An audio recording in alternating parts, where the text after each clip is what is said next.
తల్లిదండ్రులు కావాలని మీ కలను సాకారం చేసుకోండి. ఓఎస్ఎస్ ఫర్టిలిటీ వారి తక్కువ ధర సంతానోత్పత్తి చికిత్సతో అపాయింట్మెంట్స్ కొరకు కాల్ చేయండి 7825893604.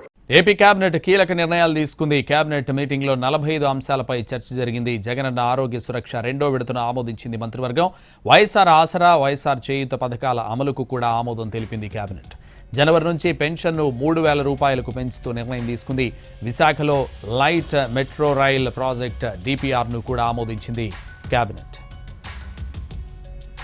ఇక కుల ఆదాయ ధృవీకరణ పత్రాల మంజూరులో సంస్కరణలకు ఆమోదం తెలిపింది.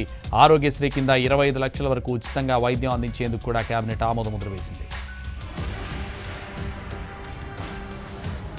ఈ నెల 18న ఆరోగ్యశ్రీ కొత్త కార్డులు పంపిణీ చేయాలని, ఆరోగ్యశ్రీ పరిమితిని 5 లక్షల నుంచి 25 లక్షలకు పెంచుతామన్నారు మంత్రి వేణు.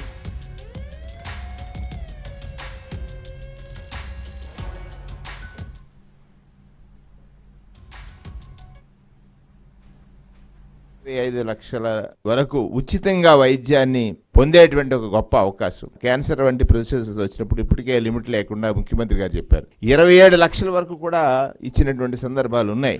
కానీ ఇవాళ దానిలో అందరికీ కూడా 25 లక్షల విలువైనటువంటి ఆరోగ్యశ్రీ కార్డుల్ని పంపిణీ చేసేటువంటిది ఆంధ్రప్రదేశ్ రాష్ట్రానికి ఇదొక గర్వకారణం.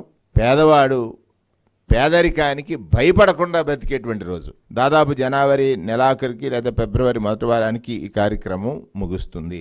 ఆరోగ్యశ్రీ ప్రచార కార్యక్రమంలో భాగంగా ఆరోగ్యశ్రీ యాప్ డౌన్లోడ్ చేయిస్తారు. ఇప్పుడు ఎలా అయితే దిశ యాప్ మనం డౌన్లోడ్ చేస్తున్నామో, విలేజ్ పోలీస్ ఉన్నారు కనుక వారిని దిశ యాప్తో పాటు ఆరోగ్యశ్రీ యాప్ను కూడా డౌన్లోడ్ చేయడానికి, దిశ యాప్ ఆరోగ్యశ్రీ యాప్ను కూడా పరిశీలించి వారికి అవగాహన కల్పించడానికి, లేకపోతే దీన్ని డౌన్లోడ్ చేయడానికి తీసుకోవాల్సినటువంటి చర్యలపైన కూడా మంత్రి మండలి